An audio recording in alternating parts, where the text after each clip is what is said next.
ഇപ്പോൾ ഈ ദിലീപിനെ ശിക്ഷിക്കാത്തത് കൊണ്ട് ചർച്ച ഇതുവരെ അവസാനിച്ചിട്ടില്ല. ഇപ്പോഴും ചർച്ച നടക്കുന്നതേ ഉള്ളൂ. ഏ, എനിക്ക് ഓർമ്മ വരുന്നത്, പണ്ട് ഞാനൊരു 6ാം ക്ലാസ്സിൽ പഠിക്കുന്ന സമയത്ത് പുതിയതായിട്ട് ചാർജ് എടുത്ത ഒരു ചെറുപ്പക്കാരനായ ഒരു അധ്യാപകൻ ഞങ്ങളോടൊരു ചോദ്യം ചോദിച്ചു.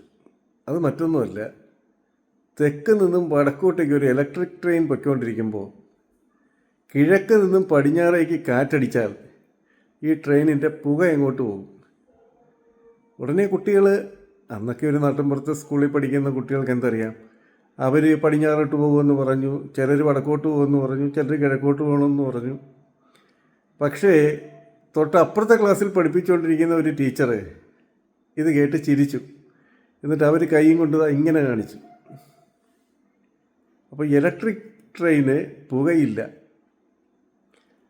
ഇതുപോലെയാണ് ഈ ദിലീപിൻ്റെ ഈ വിഷയത്തിൽ, അല്ലെങ്കിൽ ഈ നടിയെ ആക്രമിക്കപ്പെട്ട വിഷയത്തിൽ ദിലീപിനെ ബന്ധപ്പെടുത്തിയിട്ടുള്ള ചർച്ചയെന്നാണ് എനിക്ക് തോന്നുന്നത്.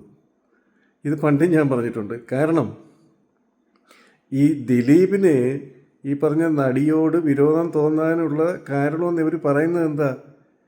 ഈ ദിലീപും കാവ്യ മാധവനും തമ്മിലുള്ള റിലേഷൻ ഈ നടിയാണ് മഞ്ജു വാര്യരെ അറിയിച്ചത്. ആ വിരോധമാണെന്നൊക്കെയല്ലേ ഈ പറയുന്നേ. എന്നാൽ ശരിക്കും ഈ കാവ്യ മാധവൻ്റെ ആദ്യത്തെ വിവാഹം നടക്കുന്നതെന്നാ 2009 ഫെബ്രുവരിയിൽ എന്തോ ആണെന്നാണ് എൻ്റെ ഓർമ്മ. അങ്ങനെ കേരളത്തിലെ മാധ്യമങ്ങൾ ഇത്രയേറെ കൊട്ടിഘോഷിച്ച മറ്റൊരു വിവാഹം നമ്മളതിന് ടി വിയിൽ കണ്ടിട്ടില്ല. അതായിരുന്നു കാവ്യ മാധവൻ്റെ ആദ്യത്തെ വിവാഹം. ശരി, ഈ വിവാഹമൊക്കെ കഴിഞ്ഞ് പെണ്ണ് പോയി, ഗൾഫിലേക്ക് പോയി. പിന്നെ കുറച്ചാളൊരു വിവരവുമില്ല. ഏതാണ്ട് 2010 മധ്യത്തോടെയൊക്കെ നമുക്കൊരു വിവരം കിട്ടുന്നു, കാവ്യ മാധവൻ ഭർത്താവുമായിട്ട് അടിച്ചു പിരിഞ്ഞ് വീട്ടിലാണെന്നും ഡൈവോഴ്സിനെ സംബന്ധിച്ചുള്ള ചർച്ചകൾ നടക്കുകയാണെന്നും അങ്ങനെയൊക്കെയുള്ള വാർത്തകളൊക്കെ ഗോസിപ്പ് വഴി നമ്മളൊക്കെ അറിഞ്ഞു. 2011 മെയ് മാസത്തിലാണ് കാവ്യ മാധവൻ വിവാഹമോചിതയാകുന്നതെന്നാണ് എൻ്റെ ഓർമ്മ. പക്ഷെ അതിനൊക്കെ വളരെ മുന്നേ തന്നെ, അതായത് ഈ 2010 കാലഘട്ടത്തിൽ തന്നെ കാവ്യ മാധവൻ്റെ അമ്മയുമായിട്ട് ഒരു മാധ്യമപ്രവർത്തകൻ സംസാരിക്കുന്ന ഒരു വോയിസ് ക്ലിപ്പ് പ്രചരണത്തിലുണ്ടായിരുന്നു. ഞാൻ നിങ്ങളൊക്കെ കേട്ടതാണ്. ആ വോയിസ് ക്ലിപ്പിൽ ഈ മാധ്യമപ്രവർത്തകൻ്റെ ശബ്ദം നമ്മുടെ രാഹുൽ ഈശ്വറിൻ്റെ ശബ്ദം പോലെ ആയിരുന്നു ഇരുന്നത്.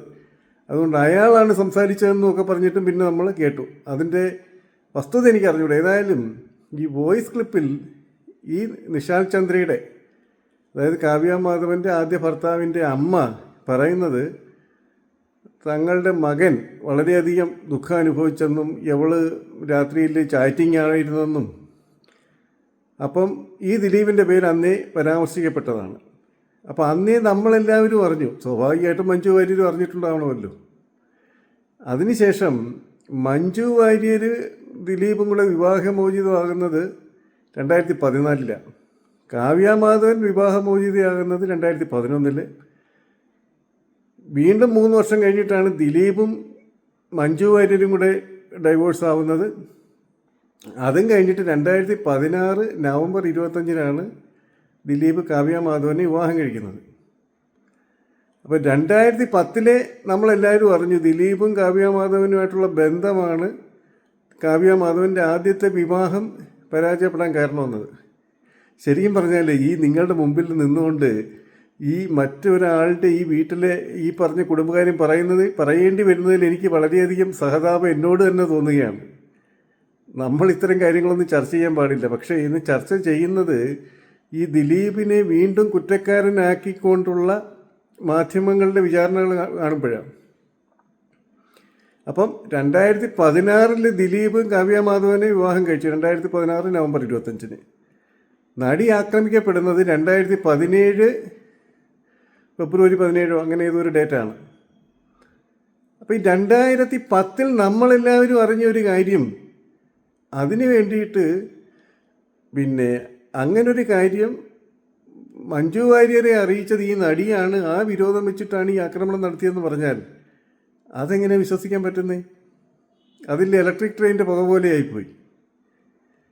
ഇനി ദിലീപിനെ നിങ്ങൾക്ക് കുറ്റക്കാരനാക്കണമെന്ന് വെച്ചോ, ദിലീപ് കൊട്ടേഷൻ കൊടുത്ത് ചെയ്തതാണെങ്കിൽ ഈ ഒരു സംഭവമല്ല ഇതിന് പിന്നിൽ. ഇതിന് പിന്നിൽ കോടിക്കണക്കിന് രൂപയുടെ വസ്തു ഇടപാടുകളുണ്ട് എന്നാണ് പറയപ്പെടുന്നത്.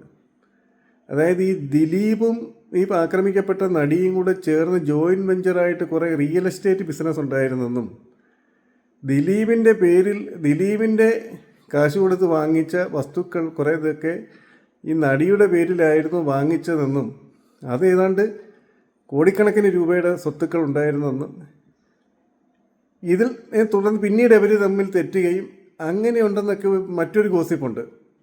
അതും ഗോസിപ്പാണേ, അതിൻ്റെ സത്യാവസ്ഥ എനിക്ക് അറിഞ്ഞുകൂടാ. പക്ഷേ ആ ഗോസിപ്പ് ആണ് കുറച്ചും കൂടെ ബലം നൽകുന്നത്. എങ്ങനെയാണെങ്കിൽ ദിലീപാണ് ഇതിൻ്റെ പിന്നിലെങ്കിൽ. ഇനി ഇതിലും പ്രധാനപ്പെട്ട മറ്റൊരു കാര്യമുണ്ട്. ദിലീപിനെ നിങ്ങളൊരു സാധാരണ ഒരു സാധാരണ രീതിയിലുള്ള ബുദ്ധിയും നിലവാരമൊക്കെ ഉള്ള ഒരാളായിട്ടാണോ, ഏതോ കുറേ കൂടെയൊക്കെ തന്ത്രവും കുതന്ത്രവും ഒക്കെ അറിയാവുന്ന ഒരാളായിട്ടാണോ കാണുന്നത്?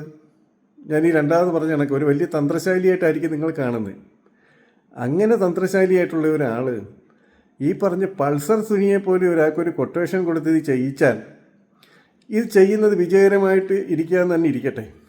പിന്നീട് ജീവിത അവസാനം വരെയും ഈ പൾസർ സുനിയുടെ ബ്ലാക്ക് മെയിലിങ്ങിൽ താൻ നിൽക്കും എന്ന് മനസ്സിലാക്കാനുള്ളൊരു ബുദ്ധിയില്ലാത്ത ഒരാളാണോ ദിലീപ്? ഇനി ഈ കോടിക്കണക്കിന് രൂപയുടെ വസ്തു ഇടപാടിൻ്റെ ആണ് വിരോധമെങ്കിൽ ഇങ്ങനെ ഒരു പാതകം ചെയ്യേണ്ട കാര്യമില്ലല്ലോ.